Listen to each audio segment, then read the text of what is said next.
নমস্কার, আমি স্মরণিকা। নমস্কার, আমি সিমরান। বাংলা সাহিত্য, বিশ্ব সাহিত্য এবং অরিজিনালস কিছু গল্প দিয়ে সাজানো আমাদের বিশেষ নিবেদন সাহিত্যের সেরা সময়। আর আজ বিশ্বকবি রবীন্দ্রনাথ ঠাকুরের ছোট গল্প বলাই। এই গল্পটি একটু ভিন্ন স্বাদের। এই গল্পটি মানুষের সঙ্গে গাছ ও প্রকৃতির অদ্ভুত এক মিশেল ও বন্ধুত্বের কাহিনী। আশা করি কাহিনীটা আপনারা উপভোগ করবেন। গল্প পাঠে অনুভব, গল্পের সূত্রধর আমি স্মরণিকা। আমি সিমরান।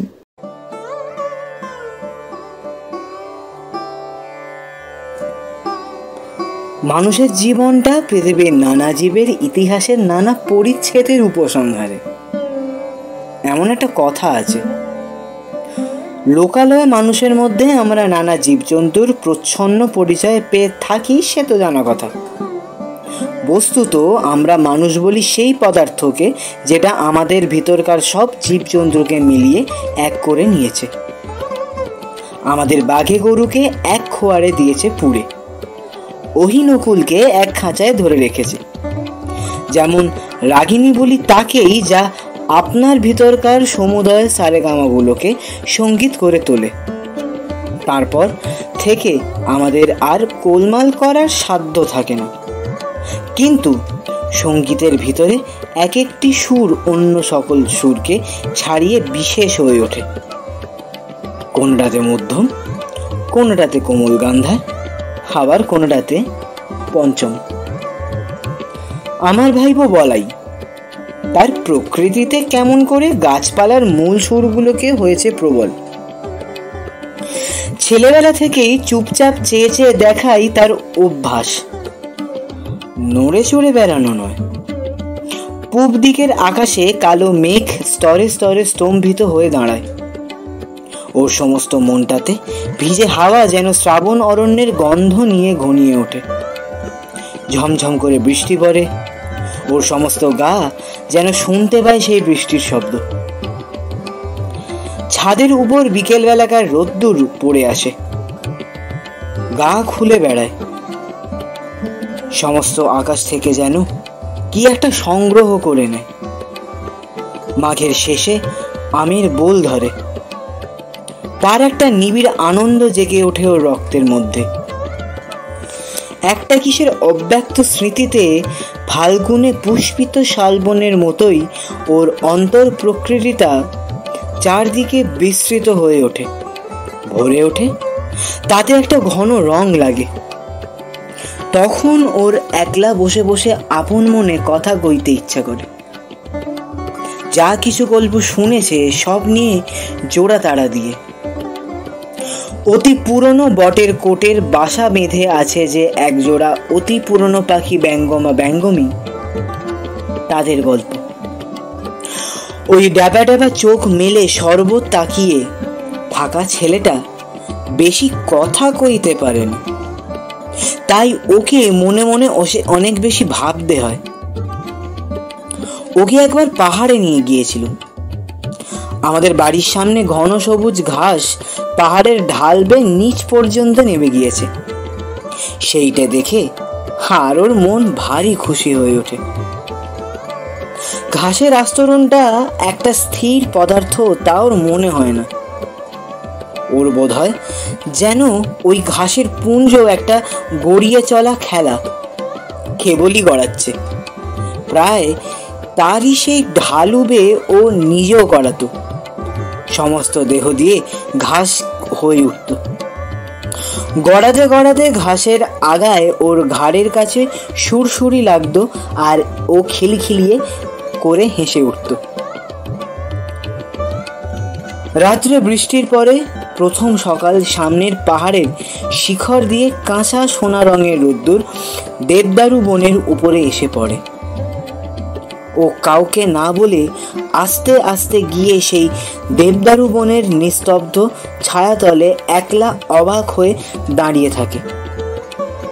গা ছমছম করে। এইসব প্রকাণ্ড গাছের ভিতরকার মানুষকে ও যেন দেখতে পায়। তারা কথা কয় না, কিন্তু সমস্তই যেন জানে। তারা সব যেন অনেক কালের দাদা মশাই, এক যে ছিল রাজাদের আমলের। ওর ভাবে ভোলা চোখটা কেবল যে উপরের দিকেই তা নয়, অনেক সময় দেখেছি ও আমার বাগানে বেড়াচ্ছে মাটির দিকে কি খুঁজে খুঁজে। নতুন অঙ্কুরগুলো তাদের কোঁকড়ানো মাথাটুকু নিয়ে আলোতে ফুটে উঠেছে, এই দেখতে তার ঔৎসুকের সীমা নেই। প্রতিদিন ঝুঁকে পড়ে তাদেরকে যেন জিজ্ঞাসা করে, তারপরে তারপরে তারা ওর চির অসমাপ্ত গল্প, সদ্য গজিয়ে ওঠা কচি কচি পাতা, তাদের সঙ্গে ওর কি যে একটা বয়স্য ভাব, তা ও কেমন করে প্রকাশ করবে। পাড়াও ওকে কি একটা প্রশ্ন জিজ্ঞাসা করবার জন্য আঁকু বাঁকু করে। হয়তো বলে, তোমার নাম কি? হয়তো বলে, তোমার মা কোথায় গেল? বলাই মনে মনে উত্তর করে, আমার মা তো নেই। কেউ গাছের ফুল তোলে, এইটে ওর বড় বাজে। আর কারো কাছে ওর এই সংকোচের কোনো মানে নেই, এটাও সে বুঝেছে। এই জন্যে ব্যথাটা লুকোতে চেষ্টা করে ও। ওর বয়সের ছেলেগুলো গাছে ঢিল মেরে আমলকি পারে, ও কিছু বলতে পারে না। সেখান থেকে মুখ ফিরিয়ে চলে যায়। ওর সঙ্গীরা ওকে খেপাবার জন্যে বাগানের ভিতর দিয়ে চলতে চলতে ছড়ি দিয়ে দুবাসের গাছগুলোকে মারতে মারতে চলে। ফস করে বকুল গাছের একটা ডাল ভেঙে নেয়। ওর কাঁদতে লজ্জা করে, পাছে সেটাকে কেউ পাগলামি মনে করে। ওর সবচেয়ে বিপদের দিন যেদিন ঘাসিয়ারা ঘাস কাটতে আসে, কেননা ঘাসের ভিতরে ভিতরে ও প্রত্যহ দেখে দেখে বেরিয়েছে এত টুকুটুকু লতা, বেগুনি হলদে নামহারা ফুল, অতি ছোট ছোট মাঝে মাঝে কান্টাকারি গাছ, তার নীল নীল ফুলের বুকে মাঝখানটিতে ছোট্ট একটুখানি সোনার ফোঁটা। বেড়ার কাছে কোথাও বা কলম মেঘের লতা, কোথাও বা অনন্তমূল। পাখিতে খাওয়া নিম ফলের বিচি পড়ে ছোট ছোট চারা বেরিয়েছে। কি সুন্দর তার পাতা, সমস্তই নিষ্ঠুর নিড়িয়ে ফেলা হয়। তারা বাগানের শৌখিন গাছ নয়, তাদের নালিশ শুনবার কেউ নেই। এক একদিন ওর কাকির কোলে এসে বসে, তার গলা জড়িয়ে বলে, ওই ঘাসিয়ারাকে বলো না আমার ওই গাছগুলো যেন না কাটে। কাকি বলে, বলাই, কি যে পাগলের মতন বকিস, ও যে সব জঙ্গল, সাফ না করলে চলবে কেন? বলাই অনেক দিন থেকে বুঝতে পেরেছিল কতকগুলো ব্যথা আছে যা সম্পূর্ণ ওর একলারই। ওর চারদিকের লোকের মধ্যে তার কোনো সাড়া নেই। এই ছেলের আসল বয়স সেই কোটি বছর আগেকার দিনে, যেদিন সমুদ্রের গর্ভ থেকে নতুন জাকা পঙ্কস্তরের মধ্যে পৃথিবীর ভাবী অরণ্য আপনার জন্মের প্রথম ক্রন্দন উঠেছে। যে সেদিন পশু নেই, পাখি নেই, জীবনের কলরব নেই, চারদিকে পাথর আর পাখ আর জল। কালের পথে সমস্ত জীবের অগ্রগামী গাছ সূর্যের দিকে জোর হাত তুলে বলছে, আমি থাকবো, আমি বাঁচবো, আমি চিরপথিক। মৃত্যুর পর মৃত্যুর মধ্যে দিয়ে অন্তহীন প্রাণের বিকাশ তীর্থে যাত্রা করব, রৌদ্রে বাদলে দিনে রাত্রে। গাছের সেই রব আজও উঠেছে বনে বনে, পর্বতে প্রান্তরে, তাদেরই শাখায় পত্রে ধরণীর প্রাণ বলে বলে উঠেছে, আমি থাকবো, আমি থাকবো। বিশ্বপ্রাণের মুখ ধাত্রী এই গাছ নিরবচ্ছিন্ন কাল ধরে দুলোককে দহন করে। পৃথিবীর অমৃত ভাণ্ডারের জন্য প্রাণের তেজ, প্রাণের রস, প্রাণের লাবণ্য সঞ্চয় করে। আর উৎকণ্ঠিত প্রাণের বাণীকে অহনির্ষী আকাশের উচ্ছ্বাসিত করে তোলে, আমি থাকবো। সেই বিশ্ব প্রাণের বাণী কেমন একরকম করে আপনার রক্তের মধ্যে শুনতে পেয়েছিল ওই বলাই। আমরা তাই নিয়ে খুব হেসেছিল। একদিন সকালে এক মনে খবরের কাগজ পড়ছি, বলাই আমাকে ব্যস্ত করে ধরে নিয়ে গেল বাগানে। এক জায়গায় একটা চারা দেখি আমাকে জিজ্ঞেস করলে, কাকা এই গাছটা কি? দেখলুম একটা শিমুল গাছের চারা বাগানের খোয়া দেওয়া রাস্তার মাঝখানেই উঠেছে। হায় রে, বলাই ভুল করেছিল আমাকে ডেকে নিয়ে এসে। এতটুকু যখন এর অঙ্কুর বেরিয়েছিল, শিশুর প্রলাপটুকুর মতো, তখনই এটা বলাইয়ের চোখে পড়েছে। তারপর থেকে বলাই প্রতিদিন নিজের হাতে একটু একটু জল দিয়েছে। সকালে বিকেলে ক্রমাগতই ব্যগ্র হয়ে দেখেছে কতটুকু বাড়ল। শিমুল গাছ বাড়েও দ্রুত, কিন্তু বলাইয়ের আগ্রহের সঙ্গে পাল্লা দিতে পারে না। যখন হাত দুয়েক উঁচু হয়েছে তখন ওর পত্র সমৃদ্ধি দেখে ভাবলে এ একটা আশ্চর্য গাছ। শিশুর প্রথম বৃদ্ধির আভাস দেখাবা মাত্র মা যেমন মনে করে আশ্চর্য শিশু, বলাই ভাবলে আমাকেও চমৎকৃত করে দেবে। আমি বললুম, মালিকে বলতে হবে এটা উপরে ফেলে দেবে। বলাই চমকে উঠল, এই কি দারুণ কথা।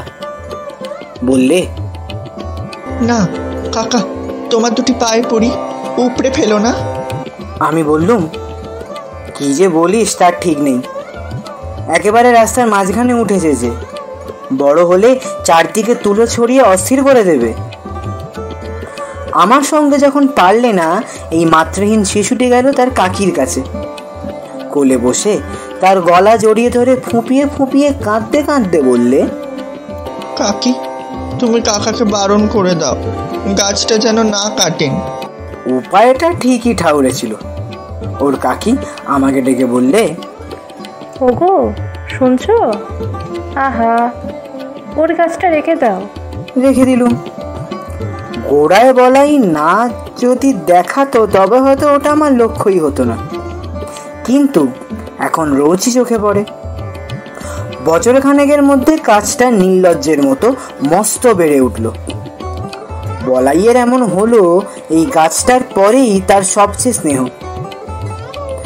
গাছটাকে প্রতিদিনই দেখাচ্ছে নিতান্তই নির্বোধের মতো। একটা অজায়গায় এসে দাঁড়িয়ে কাউকে খাতির নেই, একেবারে খাঁড়া লম্বা হয়ে উঠেছে। যে দেখে সেই ভাবে এটা এখানে কি করতে। আরো 2-4 বার এর মৃত্যুদণ্ডের প্রস্তাব করা গেল। বলাইকে লোভ দেখালুম, এর বদলে খুব ভালো কতকগুলো গোলাপের চারা আনিয়ে দেব। বললেন, নিতান্তই শিমুল গাছই যদি তোমার পছন্দ, তবে আর একটা চারা আনিয়ে বেড়ার ধারে পুঁতে দেব, সুন্দর দেখতে হবে। কিন্তু কাটবার কথা বললেই বলাই আটকে ওঠে, আর ওর কাকি বলে, আহা এমনি বা কি খারাপ দেখতে হয়েছে? আমার বৌদিদির মৃত্যু হয়েছে যখন এই ছেলেটি তার কোলে, বোধ করি সেই শোকে দাদার খেয়াল গেল। তিনি বিলেতে ইঞ্জিনিয়ারিং শিখতে গেলেন। ছেলেটি আমার নিঃসন্তান ঘরে কাকির কোলেই মানুষ। বছর 10 পরে দাদা ফিরে এসে বলাইকে বিলাতি কায়দায় শিক্ষা দেবেন বলে প্রথমে নিয়ে গেলেন সিমলে, তারপরে বিলেতে নিয়ে যাবার কথা। কাঁদতে কাঁদতে কাকির কোল ছেড়ে বলাই চলে গেল, আর আমাদের ঘর হলো শূন্য। তারপরে 2 বছর যায়। ইতিমধ্যে বলাইয়ের কাকি গোপনে চোখে জল মোছেন, আর বলাইয়ের শূন্য শোবার ঘরে গিয়ে তার ছেঁড়া এক পাটি জুতো, তার রবারের ফাটা গোলা আর জানোয়ারের গল্পওয়ালা ছবির বই নাড়েন ছাড়েন। এতদিনে এইসব চিহ্নকে ছড়িয়ে গিয়ে বলাই অনেক বড় হয়ে উঠেছে, এই কথা বসে বসে চিন্তা করে। কোনো এক সময় দেখলুম লক্ষ্মী ছাড়া শিমুল গাছটার বড় বার বেড়েছে, এত দূর অসঙ্গত হয়ে উঠেছে যে আর প্রশ্রয় দেওয়া চলে না। এক সময় দিলুম তাকে কেটে। এমন সময় সিমলে থেকে বলাই তার কাকিকে এক চিঠি পাঠালে, কাকি আমার সেই শিমুল গাছের একটা ফটোগ্রাফ পাঠিয়ে দাও। বিলেত যাবার পূর্বে একবার আমাদের কাছে আসবার কথা ছিল বলাইয়ের, সে আর হলো না। তাই বলাই তার বন্ধুর ছবি নিয়ে যেতে চাইলে। তার কাকি আমাকে ডেকে বললেন, ওগো শুনছো, একজন ফটোগ্রাফারওয়ালাকে ডেকে আনো তো। জিজ্ঞাসা করলুম, কেন? বলাইয়ের কাঁচা হাতের লেখা চিঠি আমাকে দেখতে দিলেন। আমি বললাম, সে কাজ তো কাটা হয়ে গেছে। বলাইয়ের কাকি দুদিন অন্ন গ্রহণ করলেন না, আর অনেকদিন পর্যন্ত আমার সঙ্গে একটিও কথা কননি। বলাইয়ের বাবা ওকে তার কোল থেকে নিয়ে গেল, সে যেন নাড়ি ছিঁড়ে। আর ওর কাকা তার বলাইয়ের ভালোবাসার গাছটিকে চিরকালের মতো সরিয়ে দিলে। তাতেও ওর যেন সমস্ত সংসারকে বাঁচল, তার বুকের মধ্যে ক্ষত করে দিলে। ওই গাছে ছিল তার বলাইয়ের প্রতিরূপ, তারই প্রাণের দোসর। শেষ হলো আজকের নিবেদন রবীন্দ্রনাথ ঠাকুরের ছোট গল্প বলাই। যদি গল্পটি ভালো লেগে থাকে তবে সেটিকে সবার মধ্যে ছড়িয়ে দিন আর একটি লাইক দিয়ে দিন। গল্প পাঠে অনুভব মুখার্জি, কাকিমার ভূমিকায় শ্বেতা সাহা, বলাইয়ের ভূমিকায় সৌমাল্য মুখার্জি, গল্পের সূত্রধর আমি সিমরান, আমি স্মরণিকা, কাহিনী সূত্র রচনা দিতিপ্রিয়া রায়, সহকারী সংঘমিত্রা রাখি, প্রচ্ছদ সোলাঙ্কি রায়, সহযোগিতায় ঐশী ভট্টাচার্য। আগামী সোমবার স্বাধীনতা দিবস উপলক্ষে বিশেষ উপস্থাপনা নিয়ে আসছে সাহিত্যের সেরা সময়। সঙ্গে থাকুন, ভালোবাসায় থাকুন। নমস্কার।